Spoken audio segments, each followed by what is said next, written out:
Mag-adjust kayo. Mag-adjust kayo. Mag-adjust kayo.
Alex was already winning international tennis.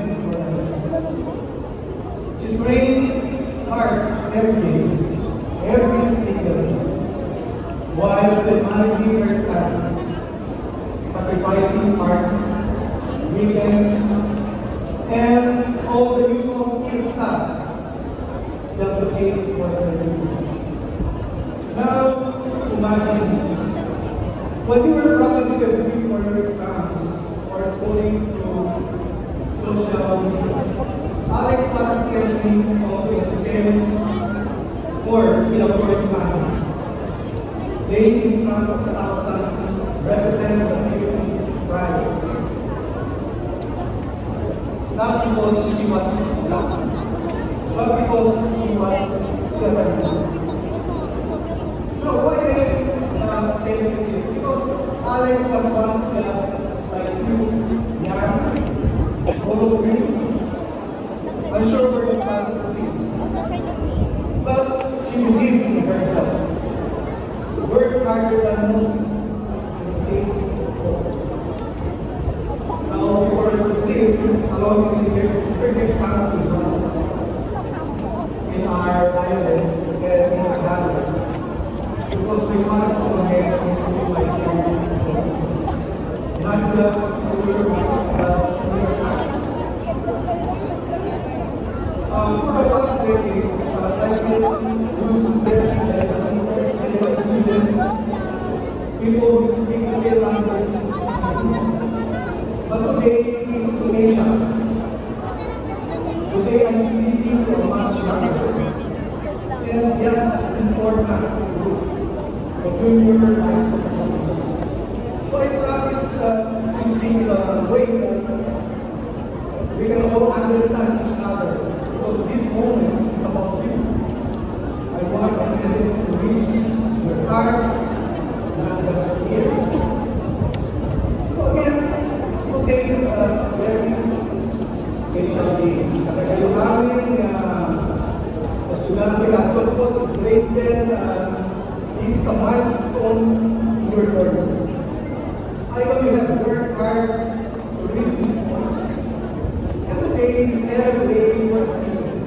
So please, let's give them applause.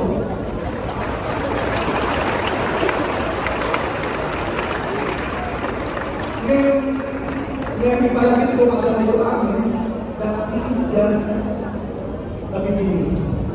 Like Alex, I was once like you, puno ng pag-asa at determinasyon.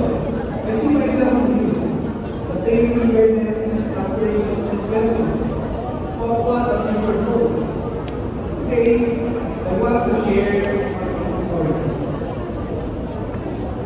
The stories of my life and stories of my journey that I'm here. I was born into a large family. I'm the youngest of 11 siblings. My father was a farmer and my mother was a lady. Life was not easy. My siblings and I had to help on the farm for about 2 weeks.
Dati yun.